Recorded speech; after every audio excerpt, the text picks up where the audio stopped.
Prepare the serum samples and test kits. Open the foil pouch, take out the test card and put it on a flat and clean work surface.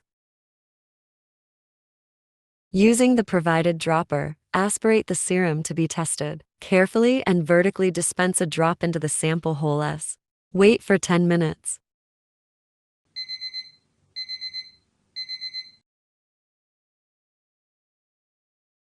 Then add 2 drops of the assay buffer into the sample hole S. Read the result at room temperature in 10 to 15 minutes. Results are invalid after more than 30 minutes.